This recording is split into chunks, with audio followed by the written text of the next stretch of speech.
Michael for the order. Yeah, sorry. Really was there a lot of like shitty sound effects last time? It was windy. Yeah, I again put my sock over my microphone. Yeah. I don't know that worked that much last time, but it's not as windy today, so it's all good. It's all fine. Yeah. Okay. Let's rock and roll then. Here we go. In 3, 2, 1. And welcome to episode 446 of Cinematary. I'm your host, Zach Dennis, and I'm here with Grace Winburn and Michael O'Malley. And a lot of kids I can hear. Yeah, sorry, they're through the. I'm out on the porch for the podcast listeners, but there's kids inside, so the sound's leaking out. On this week's episode, we're gonna be talking about kid-friendly entertainment to a degree with 1986's An American Tale as part of our Don Bluth series, and then in part 1 we're gonna be talking about movies that we saw this week. And let's see, we got 2 new releases. Michael, I'm gonna start with your new release to kick us off, and that's John Wick 4. Yeah, I forgot what the name is for it. It's John Wick Chapter 4, which is weird because John Wick Chapter 3 had a subtitle. It was like Parabellum or something like that. Yeah, that's what I was gonna say. Yeah, this is just John Wick Chapter 4, and I guess they didn't need a subtitle because I mean it is just John Wick. You know, if you know what John Wick movies are by this point. So he's Keanu Reeves, a guy who doesn't talk very much, wears a suit.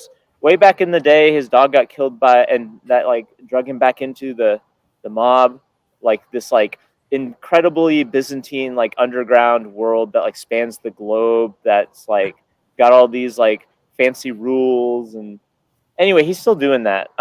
And this time he wants out, like all the times he wants out. Yeah, this time he wants out for good. This time. I promise it's for real this time. For real. Yeah. The last time didn't count. Do over. It didn't. And so he does what John Wick does, which is he wants to get out, but other people will have a problem with that. And so they're going to try to stop him from doing the thing to get out. This time there's a few newcomers. So Donnie Yen is in here as this blind man who has a daughter who's Rita Suwana, actually, who's very cool. She has a bow and arrow that shoots people, and he like whacks people with his cane. Wasn't he blind in the Star Wars movie too? I think he was. Is that his thing? Yeah, why are they making Donnie Yen blind and everything? Oh wait, was he one of the like the monk wizard things? Yeah, he was in. He used the Force to see. What Rogue One is it? Yeah, yes. Rogue One. Yeah. I think he was blind. Anyway, sorry. I don't know why like Donnie Yen has to be blind and everything. He's blind in this, and he's very cool. He's Donnie Yen. Cool blind guy. Yeah, you know, he's the movie does him well. You've also got let's see, Shamir Anderson is in this. He's like he's initially like a bounty hunter hunting John Wick, but he's not like affiliated with this underground world, but he's trying to like get hired by someone to kill John. The enemy.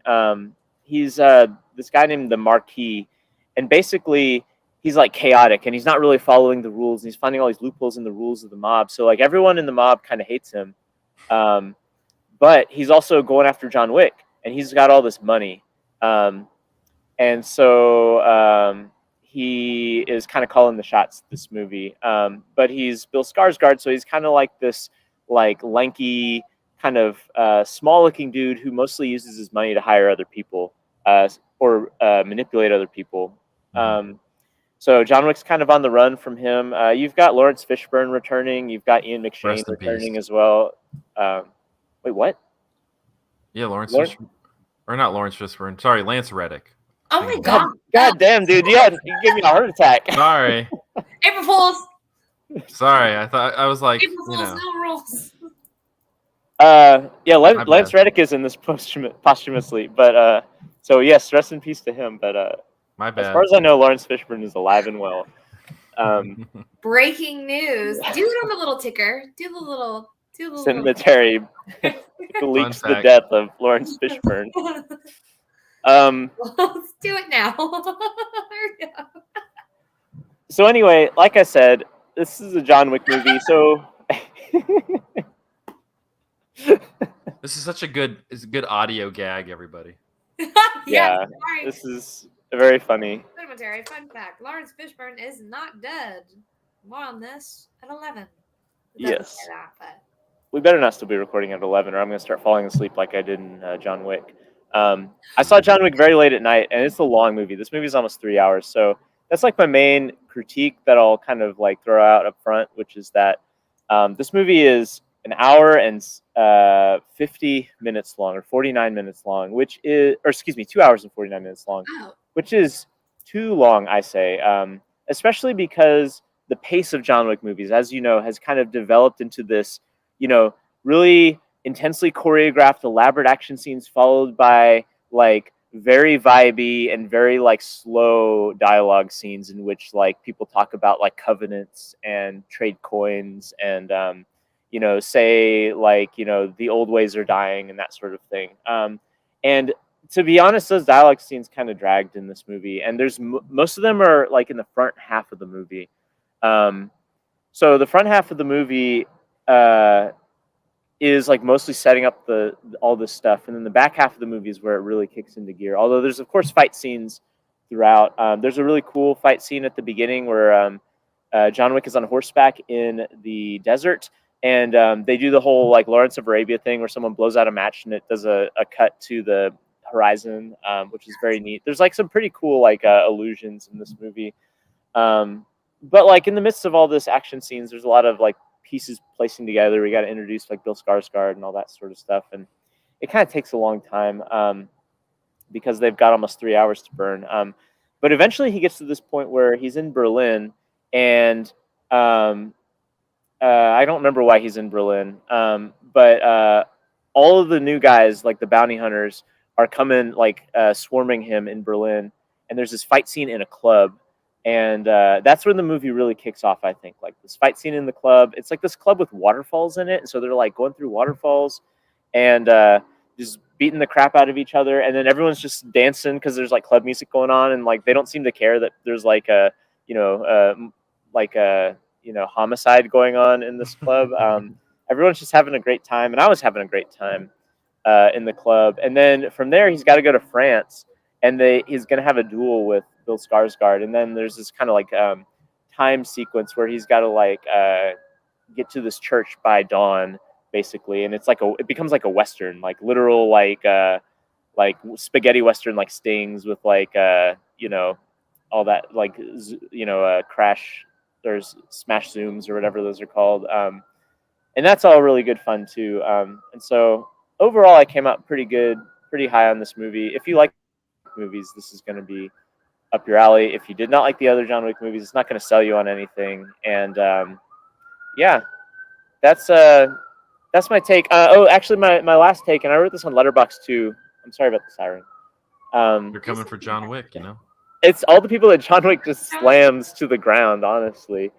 One last thing is, this movie can be very funny in some very unexpected ways that were unexpected to me. And it's funny specifically because there's all this video game stuff in here. Like part of the going in Paris part, like is they're in a roundabout. They're like stuck in a roundabout for some reason, and they're dodging cars, and it's more or less Frogger. Like it basically does a Frogger thing. There's another fight scene where the camera like cranes up until it's like top down, and it's like a video, like a shooter, like Hotline Miami or something like that. There's just stuff like that where I don't know. It's very whimsical at times, which is not something I would have associated with John Wick before, but like this was clearly the filmmakers just being like, you know what, screw it. Like John Wick is gonna be Frogger right now, or screw it. John Wick is gonna fall down 300 stairs in like a 1 minute long take or something like that. Where it's just like it's more willing to be goofy than I remember the other ones being, and I did appreciate that as well. So anyway, that was John Wick Chapter 4. It's good. It was a good time at the films. at the cinema. Just not at like late hours. Yeah, that was my mistake. I went at my starting or my show started at 8:40, which isn't super Phew. late. It's not super late. Like I was out of there by midnight, but I'm just I'm just a sleepy guy these days. Like I don't know. I'm just always sleepy, and especially when it's nearing midnight, it's time to go to bed. And so I was quite ready for the movie to be over, even though the best part is the end. Well, John Wick, he's still cranking. So I guess Got, they're yeah. I guess they were working on a fifth one already. So there you go. Are they really? Yeah, I feel like like strong franchise. Like there's not really like a down John Wick movie. Like they're all pretty It's consistently entertaining.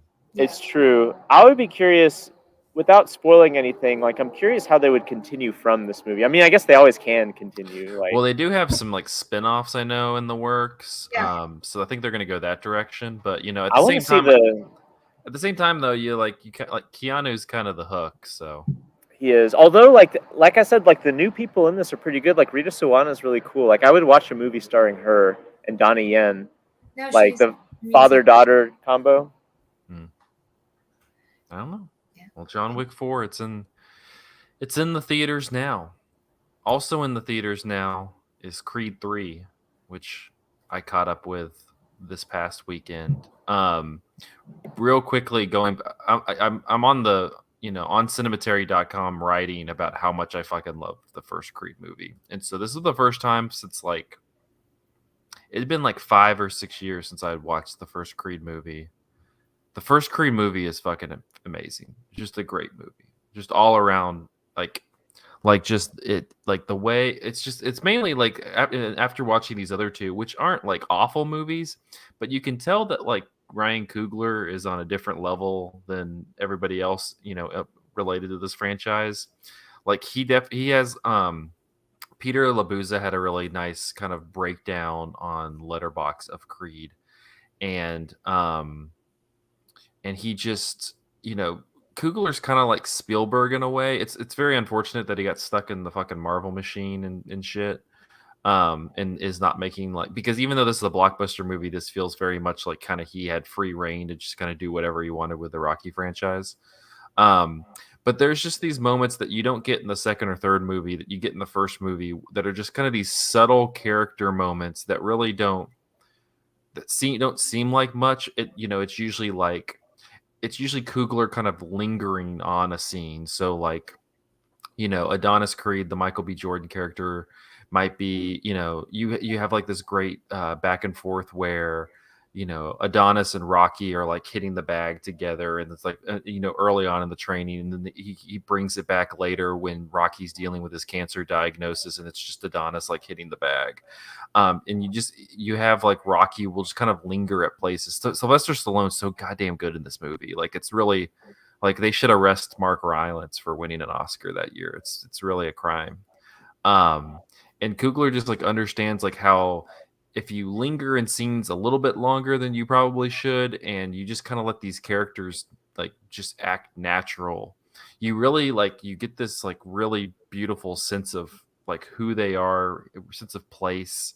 You really kind of hone in on what they're not only just their motivations, but like just like the kind of push and pull that they're dealing with. You get a lot of like the tension sometimes between Adonis and Rocky or something like that. You can kind of feel in like these small moments that aren't like this is the scene that's happening right now.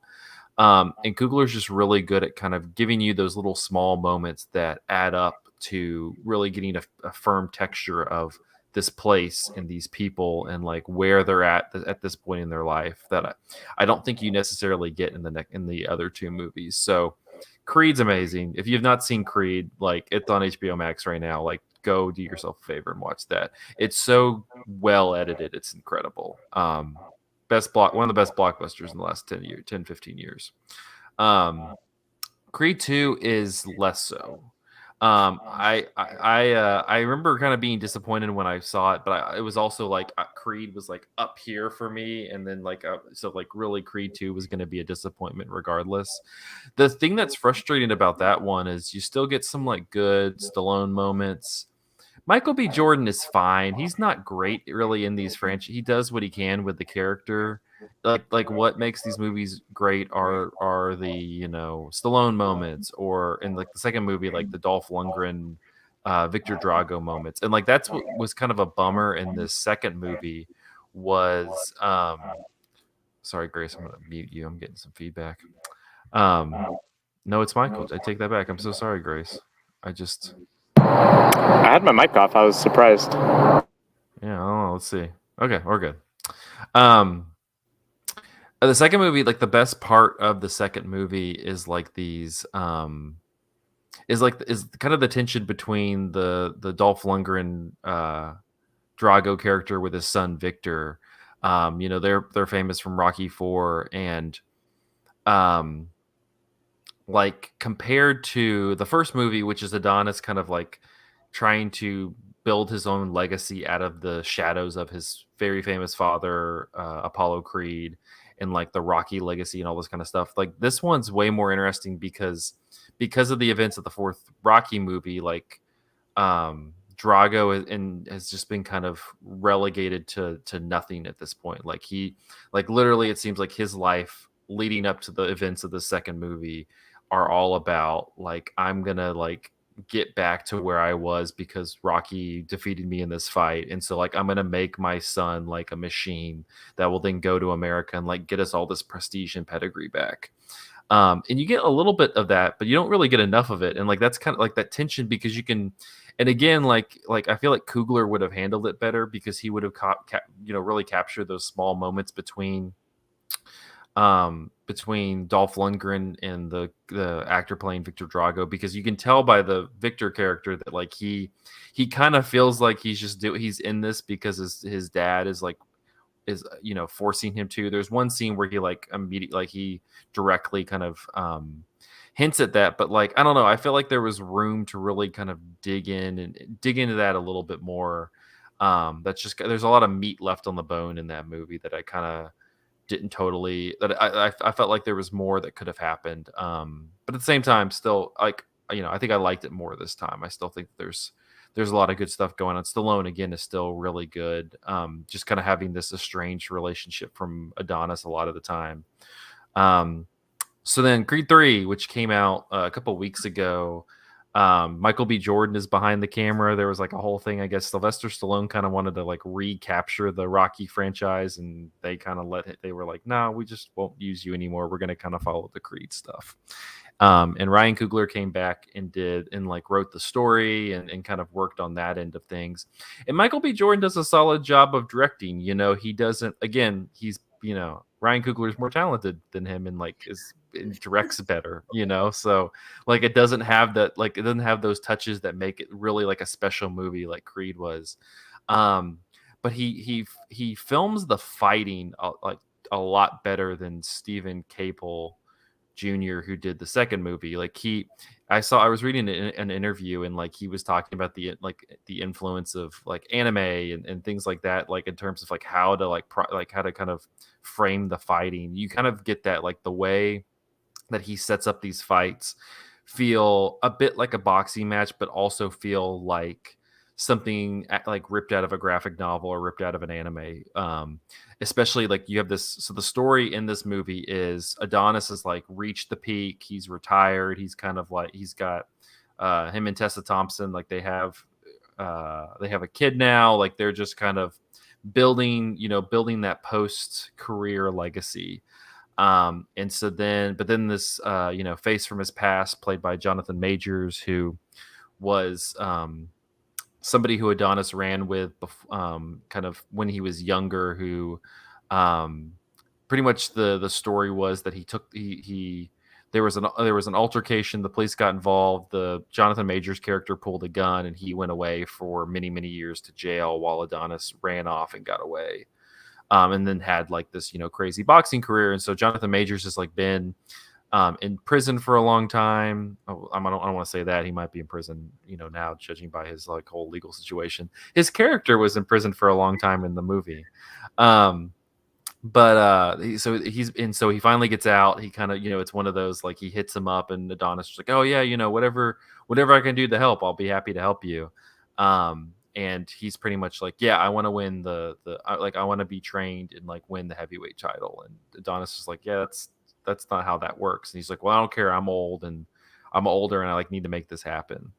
And so again, like, not to ruin the whole, but like he like achieves that and pretty much becomes, and pretty much is just like, I'm gonna, like, Adonis, if you don't fight me, like, you're nothing anymore.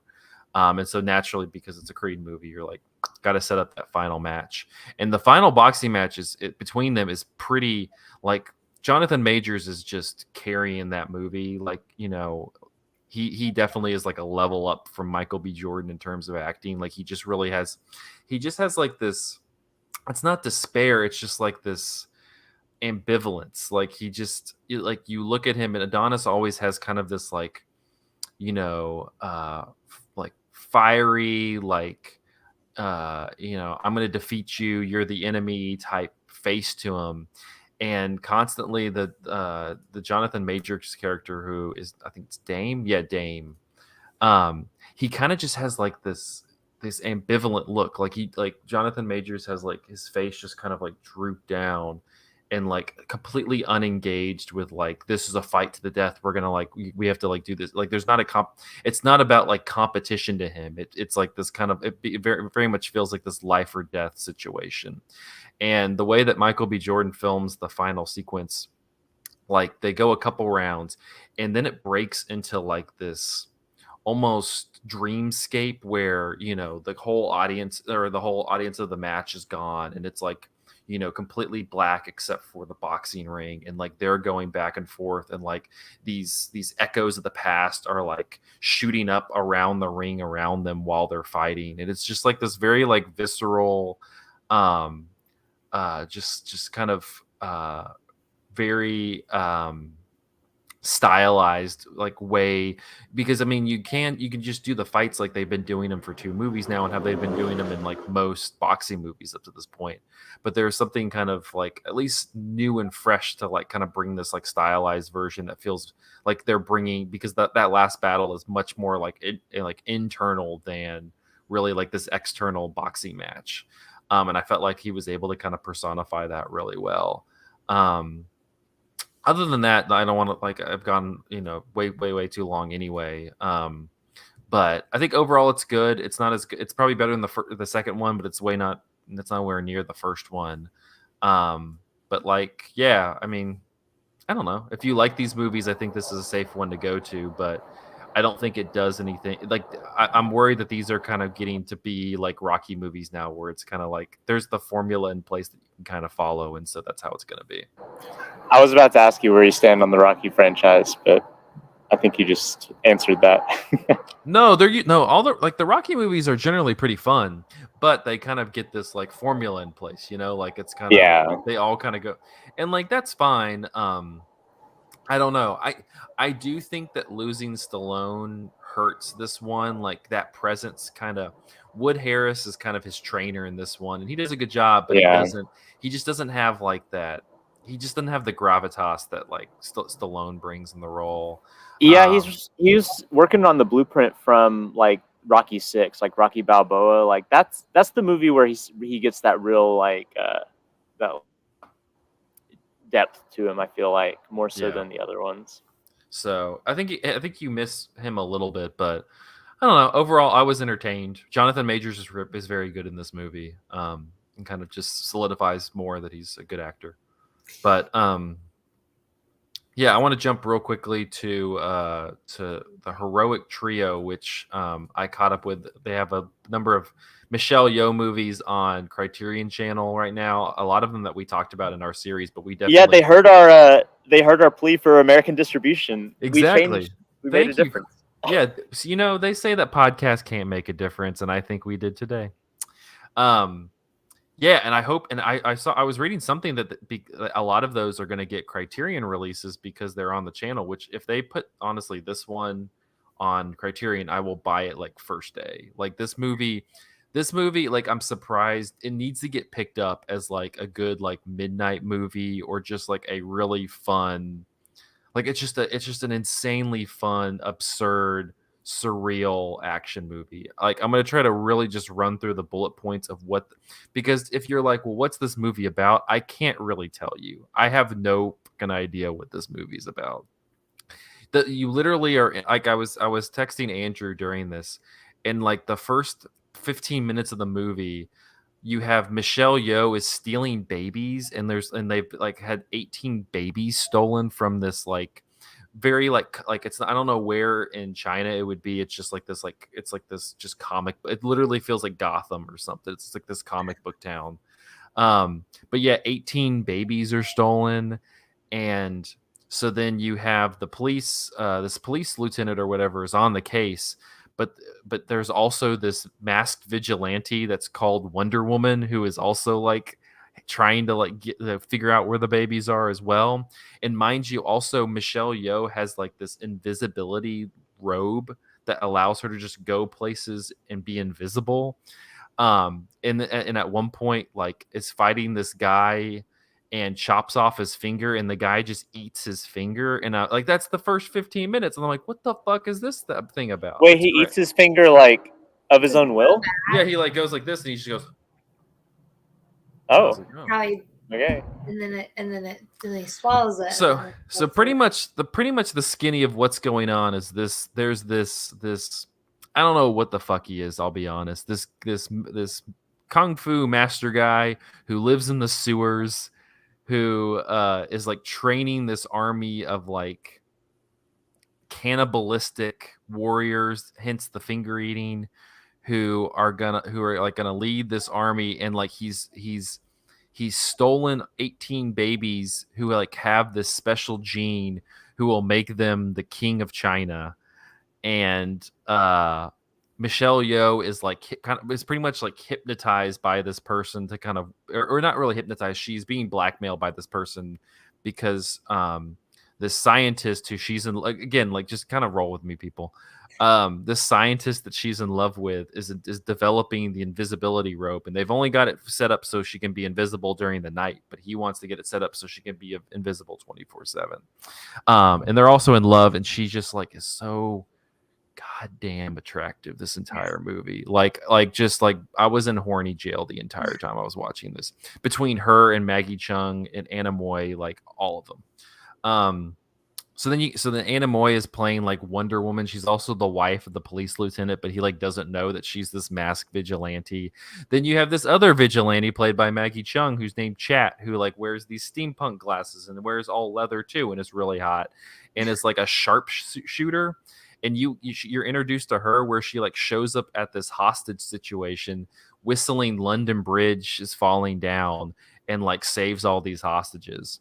So then you have like this convoluted how these people are all these women are all connected, but really the end of the story is they have to go and like save the babies and defeat the master guy. And at one like it ends in a fight where Michelle Yeoh's body is being is like a skeleton has constricted itself on the back of Michelle Yeoh's body and is controlling her. And at one point, Maggie Chung headbutts this skeleton, and then it ends with the skeleton exploding, and that's the end of the movie. And it's like no, it doesn't make any sense. But it like why does it matter? Because you have all of these three deep, very attractive actresses kicking everybody's ass. And like it's just a fun it's a fun fucking time. I don't understand any of it, but I don't really care. Like just a perfect midnight movie where you're like there's a lot of carnage and weird shit. Like there's this whole like at one point they like a baby dies because it falls on a nail. I'm like, why are there babies dying in this movie? And then they like kill, like they had like the little kids who are being like have been turned into the cannibals, and they're like, we got to get rid of them. I'm like, oh god, they just like burn all these kids. I'm like, what the fuck is going on? It's a wild movie. It's kind of like Mad Max Fury Road, but like they like it was at 10, and then and then Johnny Toe, who directed it, was like, "No, let's crank it to like 15." Huh? So it's like Mad Max Fury Road, directed by Joel Schumacher in his Batman era, starring Michelle Yeoh, Maggie Cheung, and Anna Moy. Is that appealing to anybody? That's a Yes. hell of an elevator pitch. I don't know. I don't know how we would have talked about it in this in our series. It was a trip though. So, Right. Heroic Trio. It's on Criterion Channel. Like I said, I might be getting a Criterion release, and I'm sure you could find it like somewhere online. I don't, but like I saw some people were talking about there's like an American dub that's terrible. In this one, it was the Cantonese version on Criterion, so it was good. High recommend if you're looking for like, let's just watch something insane. Speaking of watching something insane, though, Grace, I'm gonna hand it over to you. Sure. Well, I saw Spring Breakers, and that was a first watch for me. Happy 10-year anniversary to Spring Breakers. It's 10 Happy years 10 year, old. like Has it been 10 years? Oh my god. Yeah. Spring break forever indeed. literally, yeah. Spring break is a state of mind. I had just come home from a night out with the girls. Like I was telling you guys, most of my movie watching these days, it seems like, is like at a girls' night or like with the girls. Movies are for the girls. And this movie is very much a girls only movie. I don't know. Did you guys like understand it? Was it a little over your head as boys? Like, I don't know. But Yeah, we struggled through it. I've never been to Florida, so I don't really know so anything. I don't. Yeah, you don't. How could you possibly know? Florida exists. First of all, this is a real place. This isn't That's just news to me. Yeah, this isn't just like from the beautiful, dark, twisted mind of Harmony Korine. This is also the second movie I've ever seen by Harmony Korine. Fun story. I love to say this. I thought Harmony Korine was a girl. I was like, Harmony, what a beautiful name. Like, Harmony, I like love your style. You and me, girl, we're together. Like, I didn't know any fucking better. I had just seen The Beach Bum when it came out. Like, I didn't know anything. I'd never really heard of Kids. I'd never heard of Gummo. Like, I know better now. So like, please Oh nobody. man, wait till you like watch Kids or Gummo. I'm sure those will be like really awesome trips too. But like, I was only seeing Beach Bum and I knew nothing. And I'm like, this girl's amazing. Like, you're speaking to me because Beach Bum really like. I will talk about Beach Bum until I am out of breath, dead, and dying. I think that's a fabulous movie, fun, sad. Definitely makes you think about life and death, and I only like forever. Live forever. Yeah, like immortality. What does that mean? And then I'm seeing Spring Breakers. I like came home from, like I said, a night out, drinking, clubbing, and I was like, let's keep these vibes going. And immediately I'm hit with vibes. I'm hit with fucking Harlem Shake, Spring Break, twerk on the beach, tits out, like party forever, PCB. I was like, this was the spring break that was happening while I was in school, but like I didn't go on. And this is also a spring break that I don't think we'll ever see ever again. I don't think like ever in a post-COVID world. Like COVID, what COVID took from us. Like I think like this is a relic. We watched it together. We also watched This Is My Cat for those listening. And we also watched American Tail. She got a little offended and we'll talk about that later. But okay, that's fair. Yeah. But Spring Breakers, incredible. I loved the cast. Selena Gomez, Ashley Benson, and Vanessa Hudgens, and then that other girl. I don't know who that was. I kind of feel bad for her because, like you've got these three all-stars and then you're that other girl. But, and then the other girl. The other girl that got shot. Like, sorry, girl.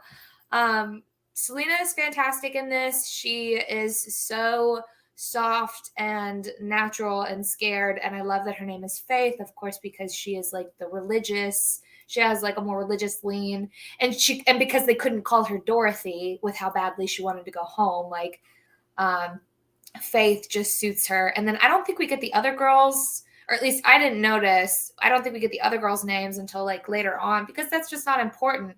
It's so interesting because it's like he sets it up as like it's going to be Faith's story, but then she gets sent home from the island.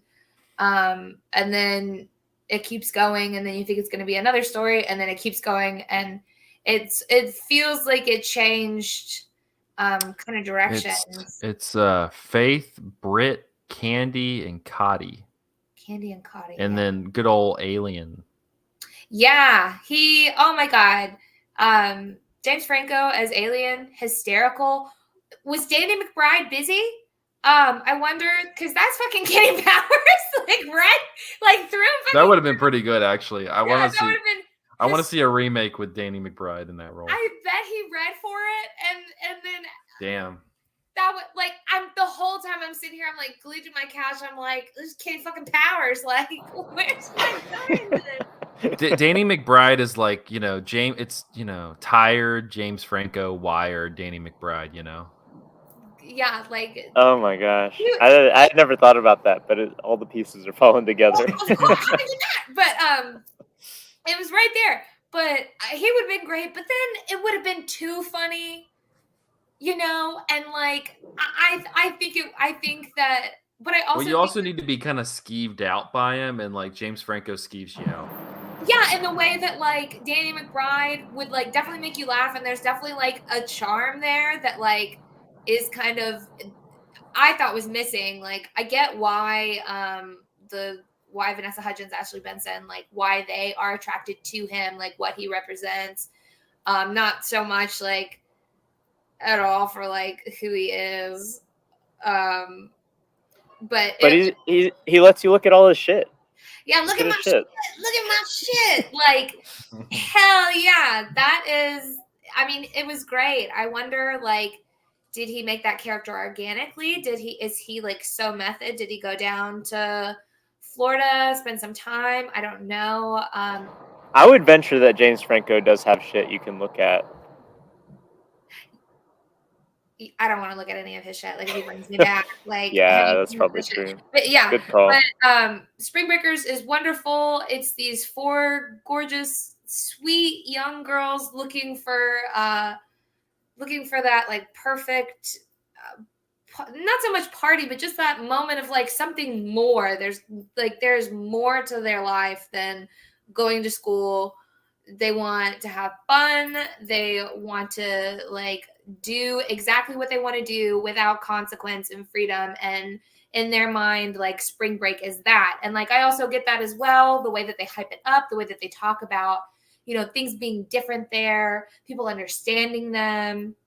And that was so well done, so well written. But then also like so violent and so sad, like definitely like the vibes are up here when we're like partying on the beach and like spring break forever. And then it gets really, really sad, and it really started bumming me out. And then I started dying laughing because no one fucking told me Gucci Mane was in it. Like, was anybody else just like, I was like, are you kidding me? Fucking Gucci Mane's in this. He was incredible. Oh my God, he was acting his heart out. He was also fucking hilarious too.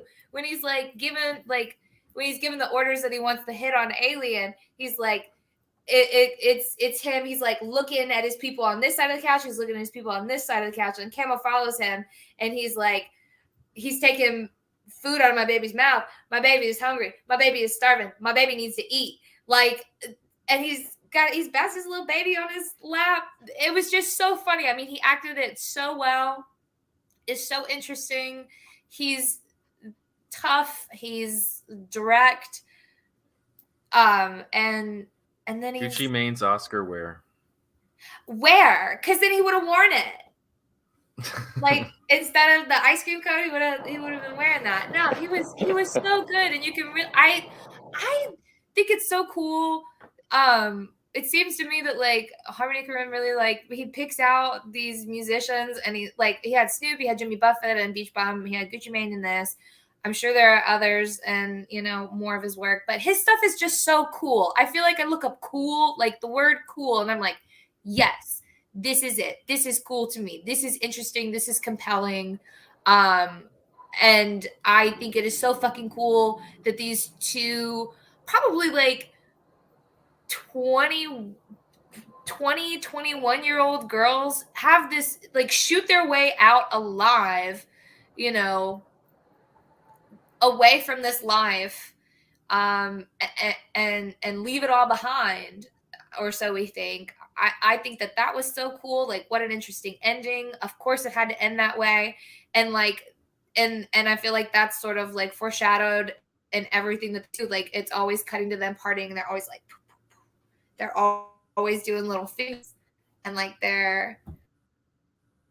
so they're just all tied up so nicely, and was just like so visually stimulating. It's so fucking cool to watch. Like, I like Harmony. Like, I'm sorry, I thought you were a girl. I think you rock. I think you make movies specifically for me. So thank you. I would go ahead. I was just gonna say, I would love a report back when you've seen like Trash Humpers or something. And Yeah, so that's what I was gonna say. Why not? I'm very I don't curious. know, like fucking, like I said, I don't know, but I love this, but yeah, no, it's he's kind got of some range. Yeah, like I feel like Spring Breakers came out and like it like tagged into like, I mean, me included, like a whole different audience of people, and they were like, "Oh man, what's going on here?" And then like we watched Gummo for the podcast, and I was like, "What the fuck? This is completely different and not cool or fun at all." Man, no. Then I won't. They don't exist for me. I only There are people who love Gummo. Like, you could be one of those people. I don't know. I don't know. I'm afraid to be. Anytime anybody's described as one of those people, I don't want to be that. What are your feelings on eating spaghetti in a bathtub? I don't know. I mean, like, I don't take a lot of baths, so I don't really feel like I can answer that. Okay, just saying. All right.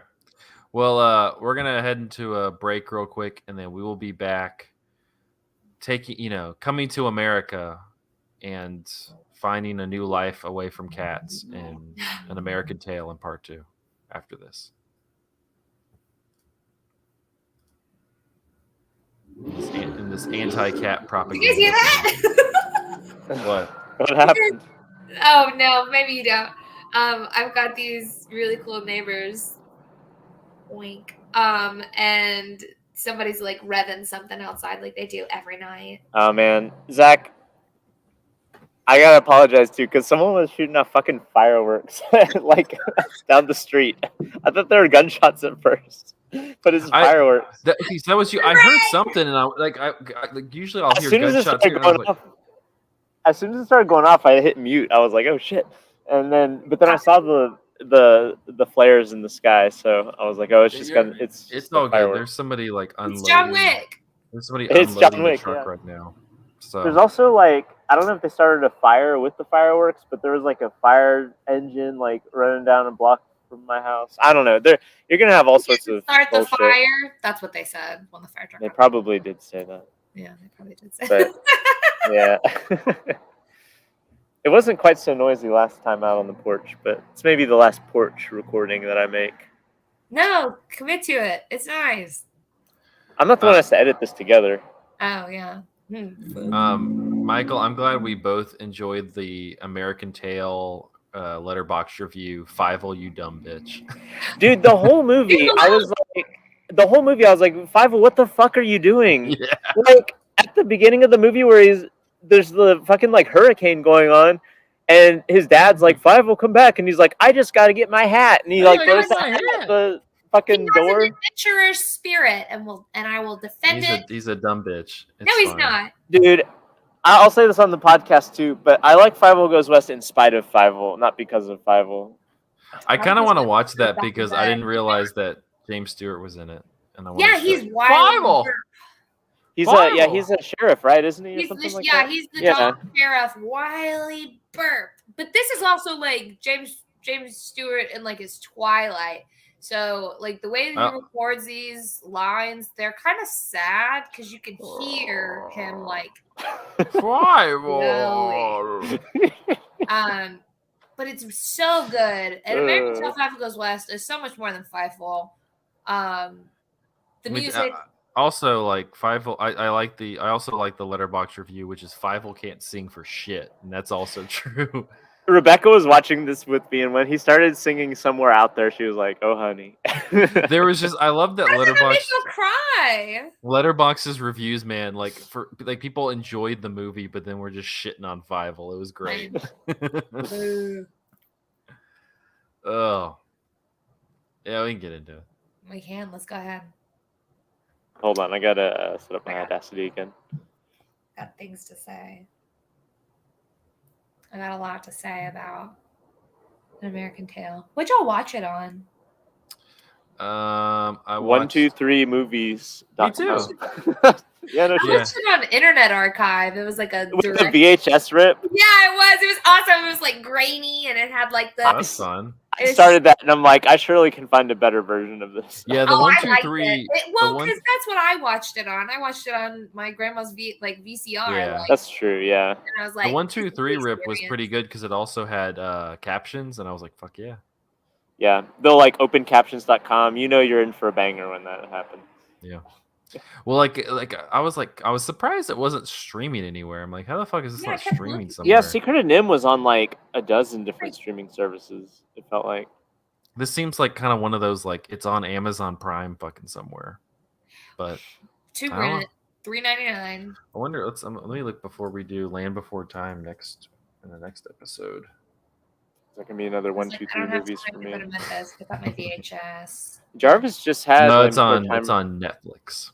Oh, is it okay? Jarvis just had Land Before Time from the library not too long ago, but we sent it back. Too bad. No, shout out to 123 Movies. They really set us up. Shout out to Internet Archive. Internet Archive really is. I do. Big fan of Internet Archive. Also, they're also good. Did y'all see Skinamarink? No. Mm-mm. At the beginning, they have or maybe it's the end. I can't remember. It's in one of the credits. They thank Internet Archive because they got a bunch of there's like cartoon footage a lot in the movie, and they apparently just got it from Internet Archive for the movie. Oh, yeah. Love Internet Archive. Oh, so good. All right, here we go. In 3, 2, and 1. And we're back with part 2 of episode 446 of Cinematary. In this part, we're going to be continuing our Don Bluth series with 1986's An American Tail. Directed by Don Bluth from a script by Judy Freudberg and Tony Geiss. The film stars Philip Glasser, John Finnegan, Amy Green, Dom DeLuise, Madison Kahn, and Christopher Plummer. Wow. Side note, Christopher Plummer plays the French pigeon for whatever goddamn reason. Anyway, a young mouse named Fievel Mouskowitz and his family immigrate from Russia to the United States by boat after their home is destroyed by cats. During the trip, a fierce storm throws Fievel, dumb bitch, from the ship, and he loses contact with his family. The storm does not throw Fievel practically jumps. It's the waves crashing. Fievel's a dumb bitch. I'm sorry to tell you. Stop it. Luckily, he manages to sail to New York in a bottle. There, Irish mouse Bridget, an Italian mouse named Tony, and a kindly cat named Tiger help Fievel search for his loved ones. Executive producer David Kirshner brought the original concept of the film to Steven Spielberg's Amblin Entertainment, and it attracted immediate interest. Spielberg had initiated a relationship with director-producer Don Bluth and producers Gary Goldman and John Pomeroy after seeing their film The Secret of Nim. Impressed by their capacity as former Disney filmmakers to recreate the style of early Disney pictures, Amblin agreed to move forward with An American Tail under the condition that Bluth and his colleagues at Sullivan Studios were committed to the project. This was going to be Spielberg's production company's first full-length animated feature, which is we'll put a little pin in that one for later.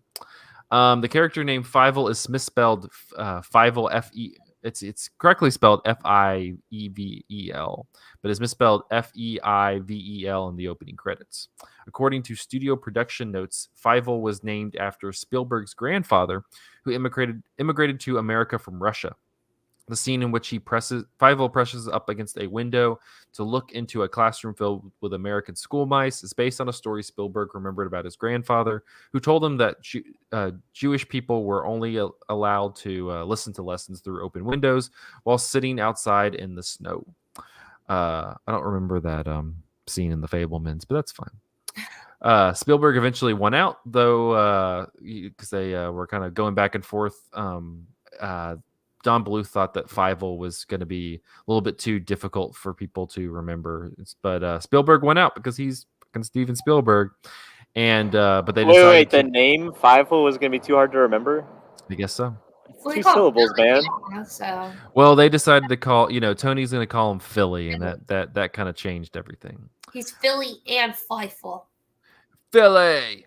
According to a December 1986 New York News item, author Art Spiegelman formally accused Spielberg and Kirshner of appropriating the concept of his graphic narrative Mouse, first published in 1972 as an underground comic strip in San Francisco and in Marvel Comics' comics book, and later in 1986 and 1991 as a 2-volume work. Spiegelman's Mouse recounts his father's survival of the Holocaust and his life in New York City after immigrating to America. Spiegelman's characters are represented by Jewish mice and Nazi cats, but Kirshner claimed that he had no knowledge of the graphic novel when formulating the concept of An American Tail.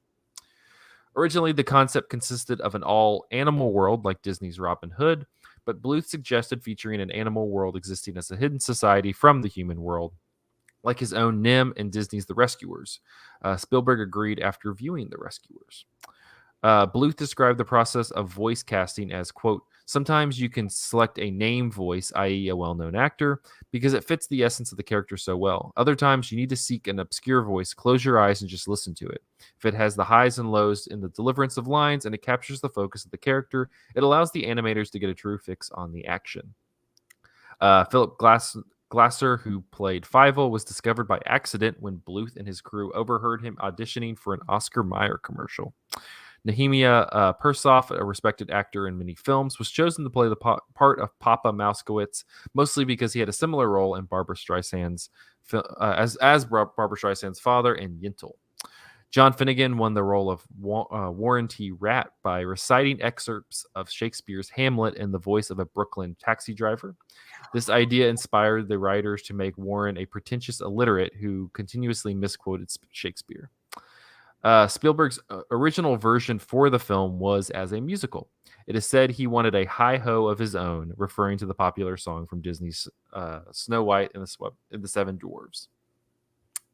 1986, the New York Times said, this may be a take An American Tail more seriously than was intended. If An American Tail were a funnier, less pious film, such thoughts would not arise. However, this is no exuberant Tom and Jerry contest. It's a movie that wears its ethnicity on its sleeve and has pretensions of being a sort of, quote, silly symphony epic. That sounds kind of anti-Semitic, New York Times. I was just about to say, what the heck is up with that?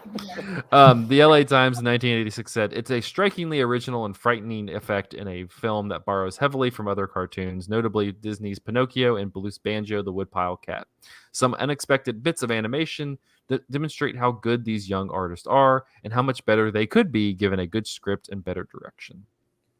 And in 1986, Roger Ebert said, An American Tail is like Disney's 1985 Return to Oz, which opened with Dorothy strapped to a table receiving electroshock therapy. It has been written by people who want to prepare kids for the worst. I forgot to mention that the first thing Fievel discovers after his bottle washes ashore is that in America, there are cats. Also, Return to Oz is like way better, so banger movie. On that note, Grace, I'm gonna give the floor to you to kick us off on American Tail because, hold on, let me get the quote correctly. Oh no. She said, and I quote, "It's when I said it's American Tail Week, I quote, oh no. OMG, I'm gonna pee my pants, yes." Wow. So she was excited. Let's hear that excitement. Oh man, I love this movie. I love this movie. I grew up watching this movie. I have extremely fond memories of going to the shelf and picking out this VHS and putting it in the VHS player, and I knew how to do it all myself, and watching this and singing along and crying and laughing and dancing, and then taking it out and putting it in the rewinder, and then waiting, and then taking it out and then putting it back in the VCR. Like, this movie is everything. For me, it was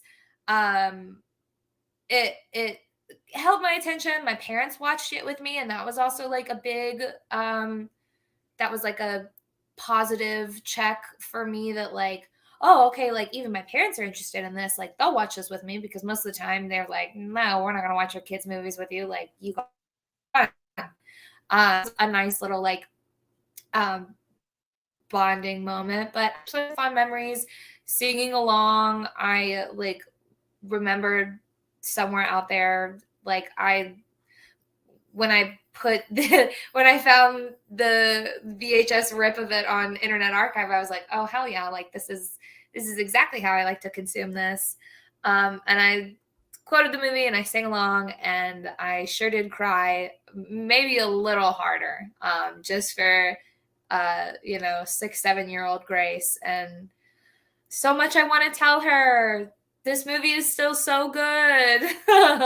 But some things that I noticed on this watch, there was a lot, like, bear with me when I say this, because like I know it's a little silly to say, but it was so much more patriotic than I remember it being. There was a lot more like subtle patriotism that I picked up on. Like as soon as Feifel mysteriously finds this bottle in the ocean, it doesn't matter how, he finds the bottle after he gets thrown from the ship. He ends up in a bottle. Literally jumped off the ship. No, he didn't jump off the ship. The waves were crashing. He is so weak and small, and he's just a little mouse. And then this big old wave took him off the boat. And he finds a bottle, and he somehow finds the exact right current, and he washes up on shore to see the Statue of Liberty being made. And he's getting done up by Henri, and there's the flags behind him. It's like, oh, look, in case you forgot. Well, and it's like, there's like a choral rendition of that Statue of Liberty poem too, right? Mm-hmm. Like going on, like as he's washing up. I think so. I think I must have missed that. I only know because of the opensubtitles.com the VHS subtitles. That. Yeah. Things you missing out. The things you miss. But yeah, that then when he like falls into the I guess like the photographer Victrola or whatever, and it's Stars and Stripes Forever. And then I also really I didn't know that scene where he like comes across the little students saying the Pledge of Allegiance, I didn't know that that had some history there. I just thought that was so interesting that like the first thing he hears is the Pledge of Allegiance. And that they're all saluting instead of like hand over their heart. That was also that was interesting. That was different. But it's funny to say like the story of America is like, wow, it was so patriotic. I didn't pick up on that. But it's like, it's so cool because this is everybody's story. I remember watching it and really loving the little Italian mouse specifically. I was like, oh yeah, there's my family history right there. So it was nice to see my culture represented as well. For a movie that wears its ethnicity. That was so to be fair, everybody gets a wild like stereotypical portrait of what that ethnicity is. Like you have the Irish mouse who's just like wildly drunk and corrupt the entire time. There's also the like friendly Irish mouse. Yeah, it's like a little mix to it. Yeah. Yeah, it's not the worst Irish representation. No, it was so good, and the music in this is so memorable, and you instantly sing along.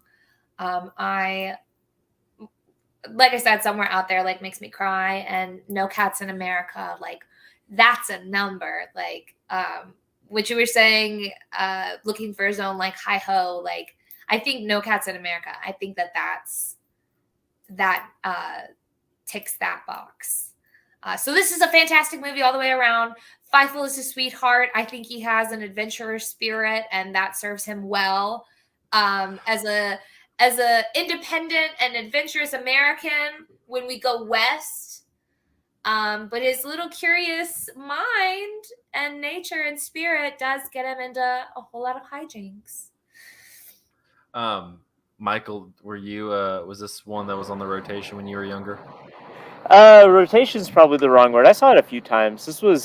I was definitely familiar with it before this, but I did not watch it as much. I think I watched Fievel Goes West more than this one, but I definitely saw this growing up, and I think like you, Grace, I don't think even though it's like right at the core of the movie, I don't think I caught the fact that this is like a movie about like the American immigrant experience. I just thought it was about mice, which is like I was 5 or whatever, like watching it. But as an adult, I was struck by.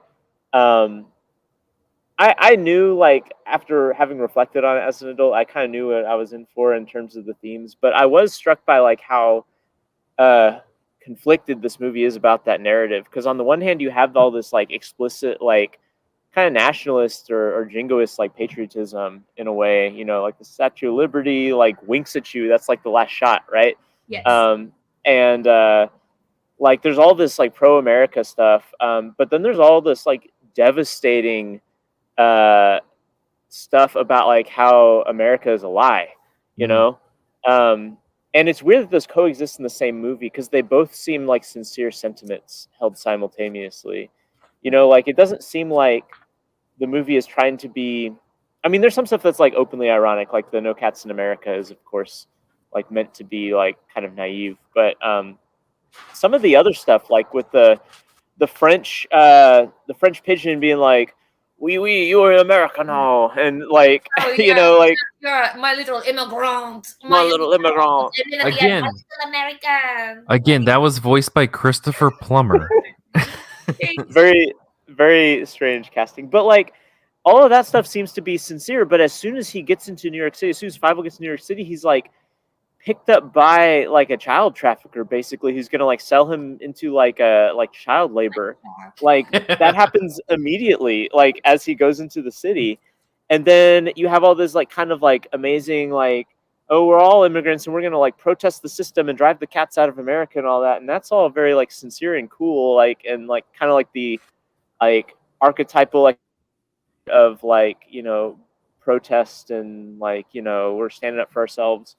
But I don't know, it is weird like how like the kind of dual nature that presents of America, and I don't know that it could reconcile that, but it's weird that it's still so openly patriotic while at the same time saying that like, wow, America is full of scumbags, isn't it?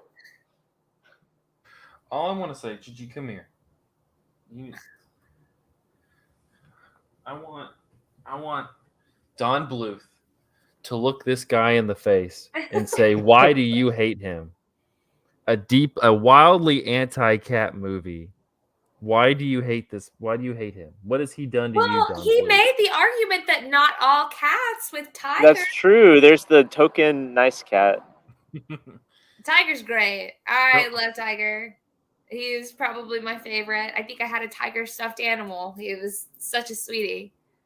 That musical number with Tiger is weird in the movie, because like Fievel's in a cage and Tiger shows up and Fievel's like, "Oh no, I'm about to be eaten by a cat," which I didn't really understand why the cats put him in a cage if they were just going to eat him anyway. Like, why not just eat him first? But at any rate, and then Tiger comes up and he's like, "I'm your guard." And then he's like, "But never mind, I actually don't want to be a mean cat, and so I'm going to let you out and we're going to be friends." And I don't know, like, he's a fun animated like character, and like I like his voice. And I remember him being in Fievel Goes West and really enjoying him in that movie. Oh, he was great in that.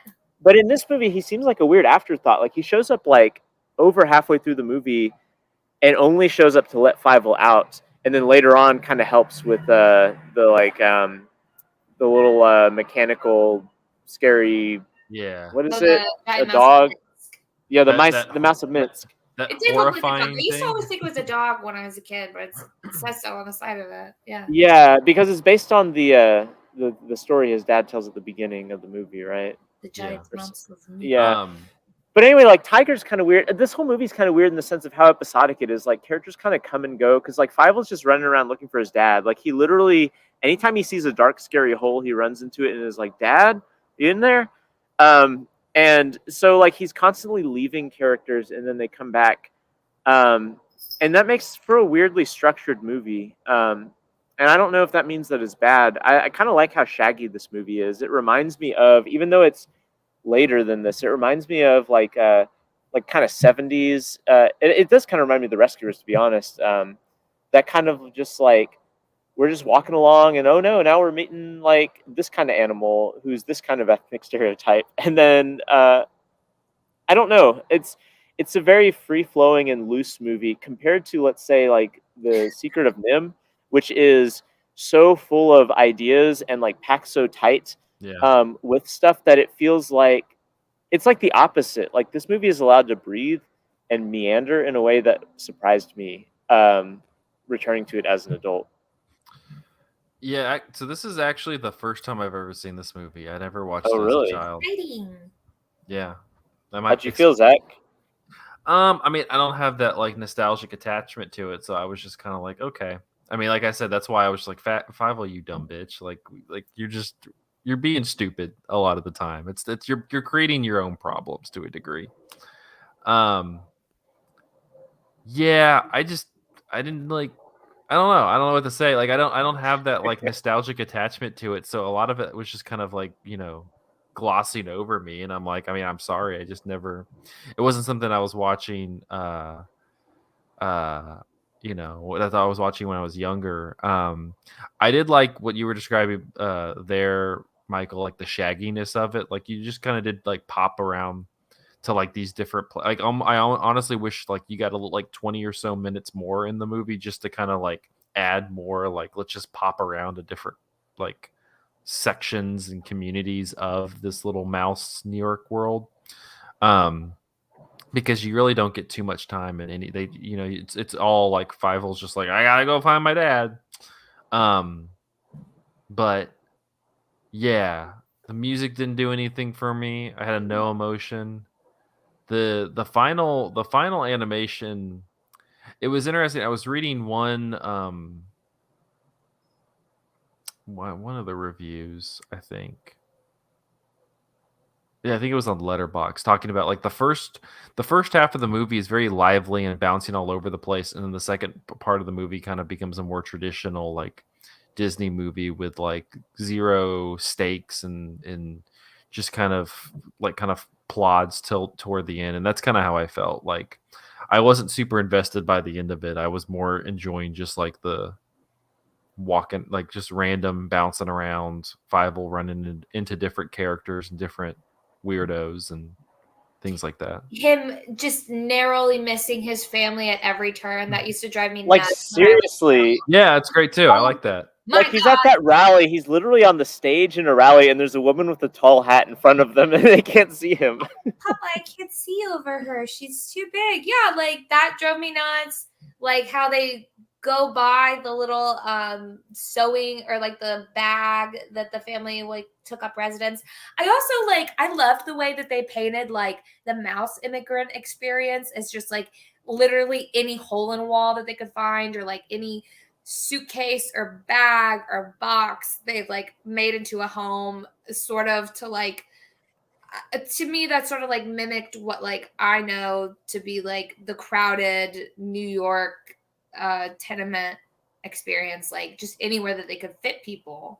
So I thought that they like did a really nice job like mimicking and mirroring like the little mouse society and the like the people. So that was that I thought that that made it really cool and like interesting. If anything, like cool history, like that made me interested in that like time period in American history. I was like, okay, now when does the Mouskowitz show up? Like when do I get to that in my textbook?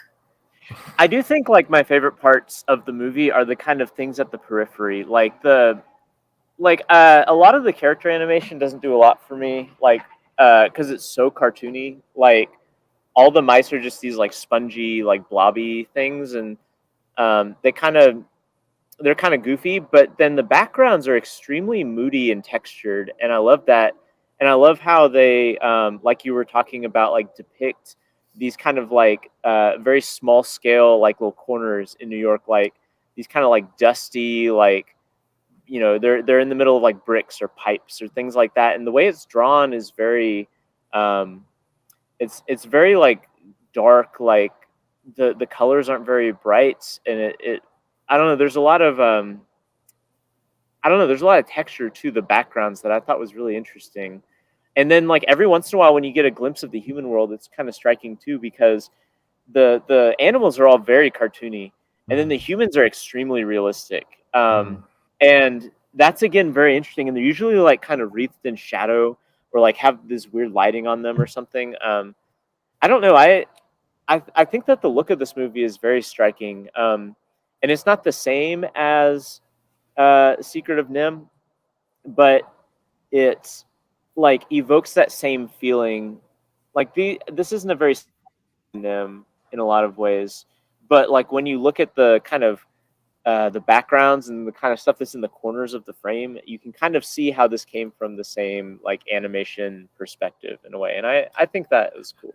It's got a little of that edge to it, like the mouse at the very end, the kind of climax scene is like pretty fucking terrifying, like looking. Yeah. The first cat is scary too. Like Five West like claw his way out of his throat.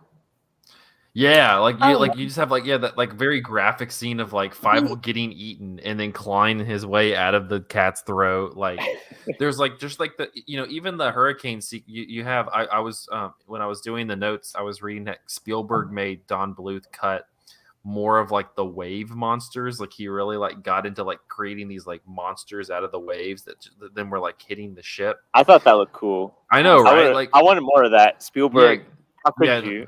Yeah, right. Like there was those moments where like Don Bluth's kind of edge rather than just being like full Disney kind of showed up, and like that kind of adds to again like feels like that continuation from Nim. Grace, had you seen like did this register for you when you were a kid as like that there were other Don Bluth movies? I remember as a kid, like there being the Disney movies and there were these other animated movies, and in my head they all kind of fit together. Me too. That's definitely how I felt. I felt like there was like Disney and then like Great Value, and like we had a lot of Great Value, but we had not only was it just like Great Value, it was also like some of the like later Great Value stuff, like the Pebble and the Penguin. Oh, Pebble and the Penguin, yeah. Rockadoodle. I remember loving Rockadoodle, but it's not good. All Dogs Go to Heaven. All Dogs Go to Heaven. Breaks my heart. All Dogs Go to Heaven too. Breaks my heart again. Like I so vividly have that. Like we never had enough Disney movies, but we had all of the other ones, and I saw all of them. And but American. It's just interesting to me. As a kid, I had no concept of like filmmaking or like directors or studios or anything, but I understood somehow. I guess visually, it was communicated like that.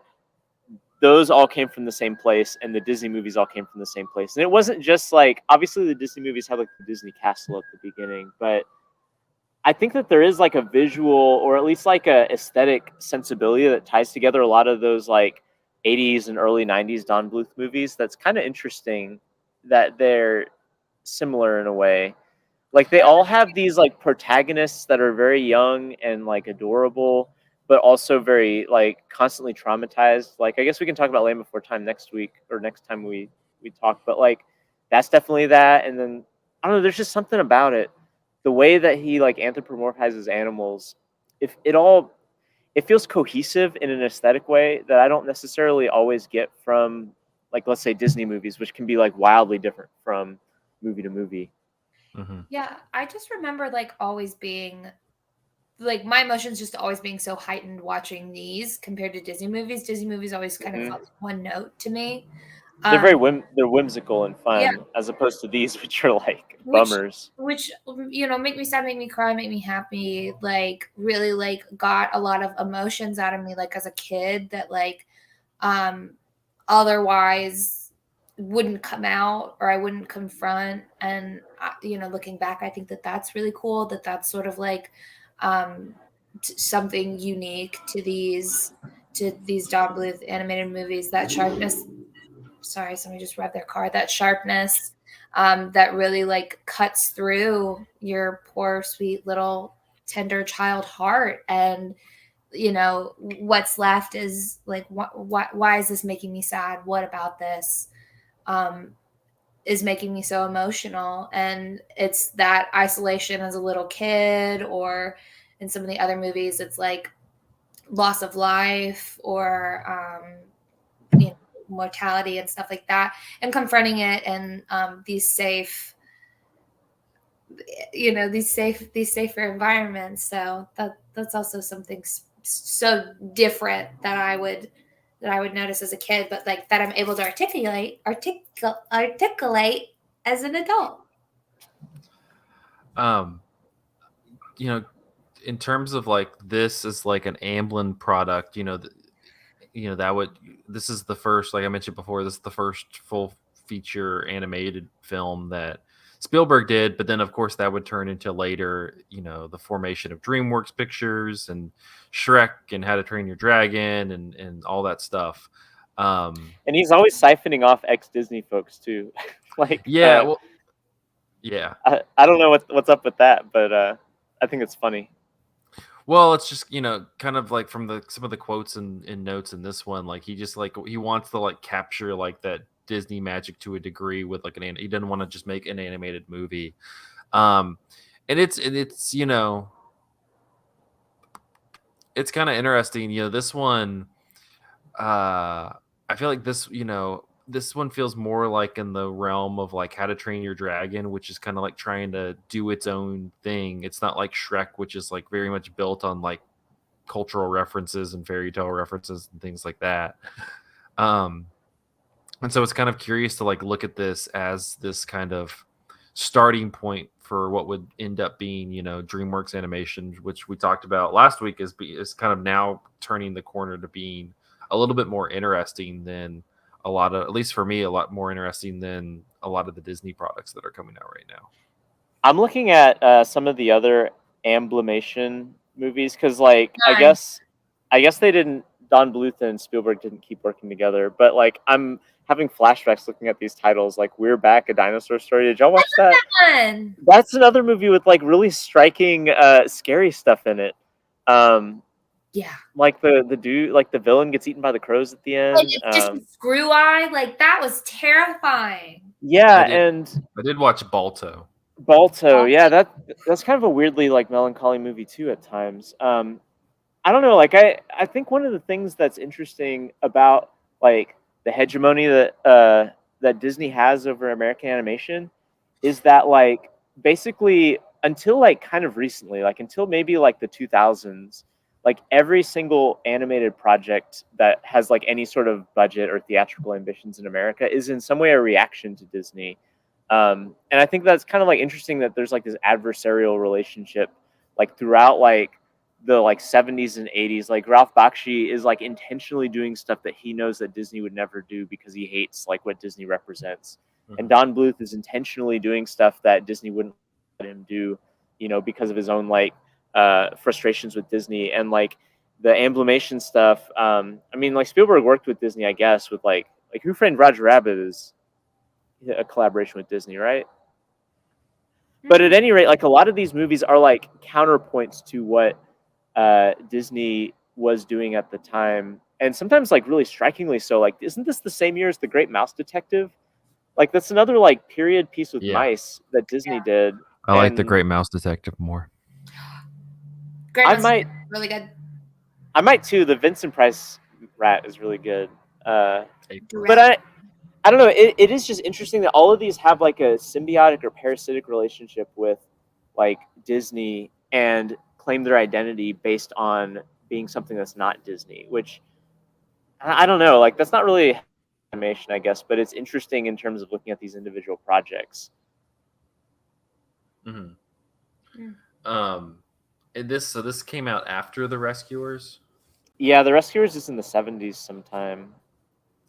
Yeah. Okay. This is animated a lot more nicely than The Rescuers, though. The Rescuers is rough in terms of animation style. It's pretty sloppy. I could do better. It's pretty fucking sloppy. I could. Give me a pen and paper. I could animate something better. Yeah, and I think, it's interesting also, because at least for me, I don't know how everybody else feels. You know how I feel. I just told you. Well, like, like between this and like I like Nim more than this one. I do too.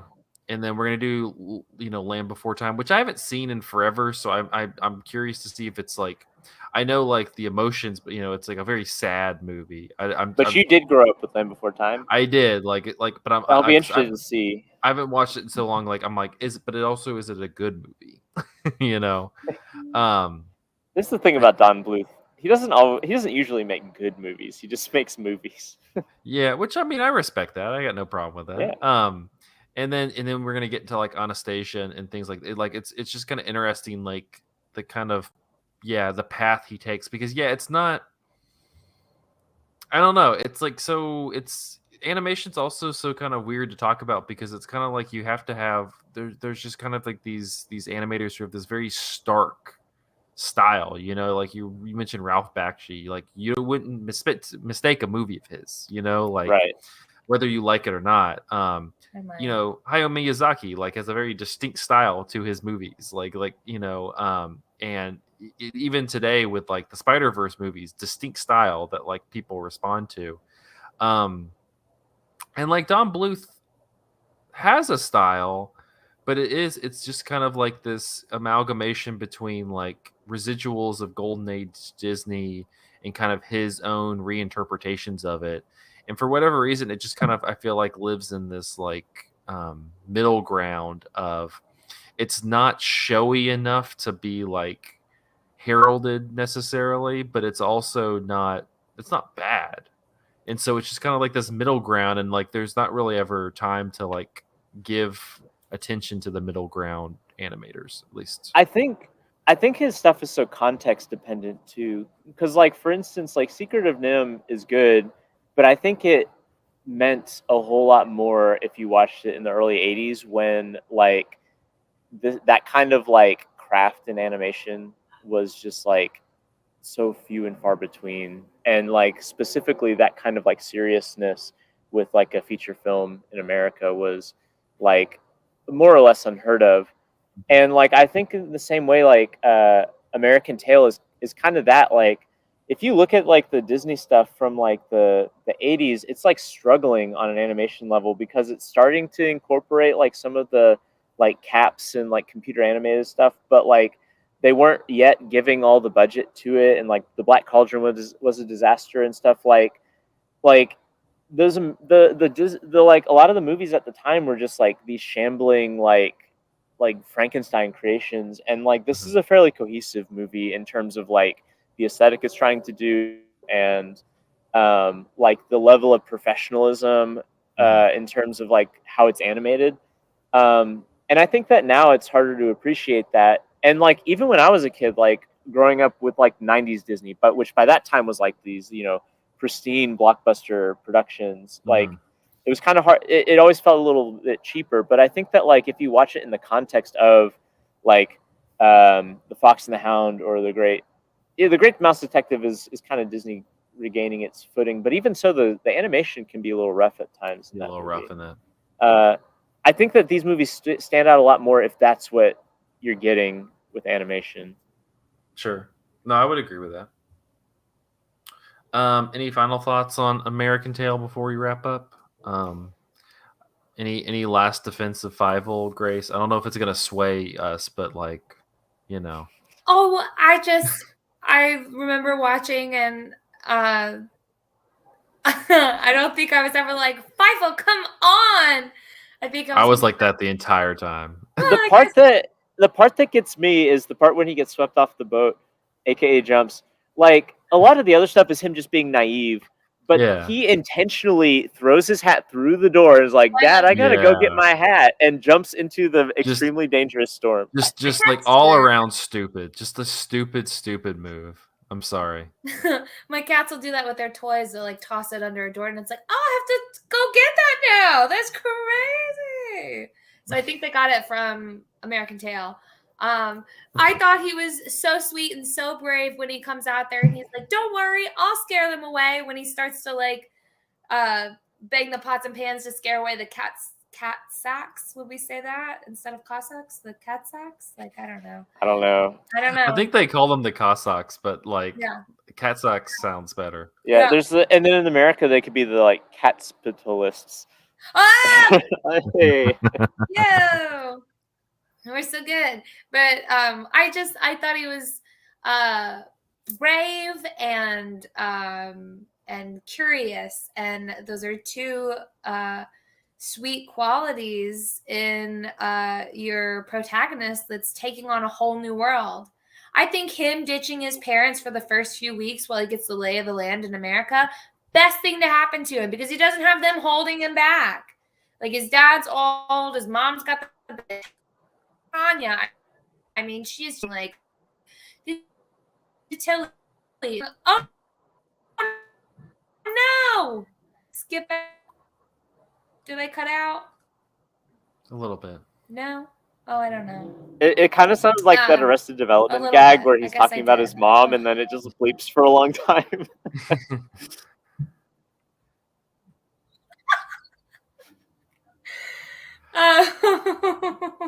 My mother. Beep, beep, beep, beep, beep, beep, beep, beep, beep. Well, nobody's gonna top that. I had all that to say about his mom. No, I was saying his mom has a baby, and Tanya is very stressed about being renamed Tilly. So him not having his family for the first few weeks lets him, like, you know, go around, get a feel for things, establish a name for himself before the very sweet family reunion at the very end. And that was sweet, and it becomes like this golden moment. The animation changes, the color changes, and it's like bright. There's lots of sparkles. Yeah, and it's sweet. And so that was my last defense of Fievel. Take it or leave it. I like Fievel's family. His dad is, I like his dad. His dad gets my favorite line in the movie, which is, you know, they're always having these narrow misses with Fievel, and so his sister keeps thinking Fievel's alive, and at one point she's like, Dad, I just feel like Fievel's still alive. And his dad just goes, it'll pass. I like when they're climbing up the rope and he goes, this is a lot. And they're like, keep moving, keep walking. And then Fievel keeps trying to ask questions. And then his dad says, this is the last time I take you to America. I'm like, yeah, that's a good line too. Yeah. Well, if you would like to watch An American Tail, Internet Movie Archive has a VHS rip, if that's kind of your feeling, or you can watch it with captions with a nice rip on 123movies.com. Or you can pay like $5 or something to rent it on. Yeah, iTunes. you can pay but don't do that. Like, you know, hey, Amazon. Boo. Take the nostalgia trip. Watch it on VHS on Internet Archive, like Grace. The VHS rip does open with like, it's like the whole VHS, isn't it? Like the copy protection and everything. Yeah. It was on there for a minute, and I was like, is this gonna play? Is it frozen? I was like, oh yeah. Yeah. But all right, well, that will wrap up this episode of Cinematary. You can find us on Facebook at facebook.com/cinemataries, on Twitter and Instagram at @Cinematary, and on Letterboxd at letterboxd.com, where we list all the movies that we talked about in this episode. If you would like to support the show, go to patreon.com/cinematary.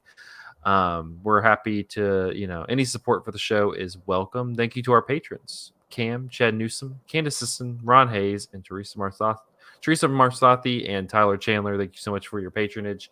Next week, we're going to continue our Don Bluth series with 1988's The Land Before Time. And until then,